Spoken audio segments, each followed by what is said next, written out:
So another one of mostly slides and a voiceover, because limited time and people around me constantly chatting. Work environments aren't always the best. So doing the BMW door here, now you can see there's electrical tape around the handle there. First we've got to take that off. There's quite a bit on there, but new handles have been ordered, so electrical tape won't be going back on. Now you just want to pull the door trim off there. It comes off quite easily. That's just the plastic mountings behind it that the fittings fit into, so the door trim stays on. Just remove the door trim handle by putting a screwdriver in between it and pulling it forward, because these are going to be replaced. I didn't have to be gentle, but if yours are good, then try and be a little bit more gentle so you don't do any damage. And to get the door card off, you'll need to remove 2 screws, one on the door card itself there and one on the handle. So now you just want to disconnect the cable from the door there. It's very easy to take off both sides. Just watch how you undo it so you know how to put it back on, but it's very simple. And then once you've got the door card off, then you can remove the power window switch just by pushing on the inside and popping it out. It's easy. So now undo the power connection, and at this point here you can take the power window motor off while it's still in the car, or you can take the whole mechanism out and do it outside the car. I was doing both windows in the back, so one side I did it while the motor was still in there. I took it out and assembled it on the outside, and the other one I disassembled it while I was in the car still, and then reassembled it once I got the mechanism in the car. So I did it both ways. So it's up to you which other way you want to do it.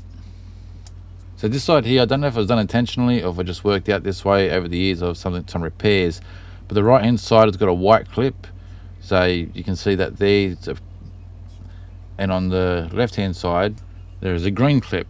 They're both exactly the same. One's white, one's green, so maybe so you can identify if you're changing that clip, the white one's for the right, the green one's for the left. And to remove it, all you have to do is put your hand from behind it and push up, and then with your other hand push the part there where I got pressed out, push your finger on there and that will unclip, and then you can slide it away from the window, or push down on the window, press that clip and then pull the window up so it releases. Either way you'll get the same outcome. And if you can tell by my diagram, that little loop part there, that's how it's locking into the glass. So the old one just fell down once I unclipped it, and that's fine. Now I can just take it all out and replace it with the new one. Next part, just remove the 3 10mm nuts, then just slide the mechanism out sideways.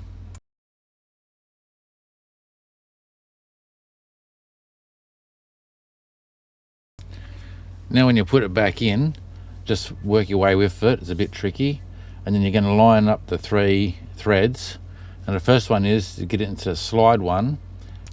That's just to help you first get the thread in place, and then slide all the way up to the top, and then you can line up the next 2, the one in the middle and the one at the bottom.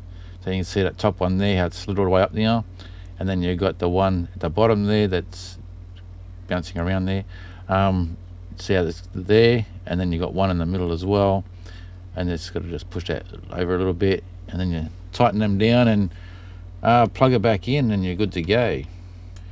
And now this last bit, you just let the glass rest into those plastic clips, and one side I'd push down the window a little bit and she clipped straight in. You heard it go clip, and that was it, that window was done.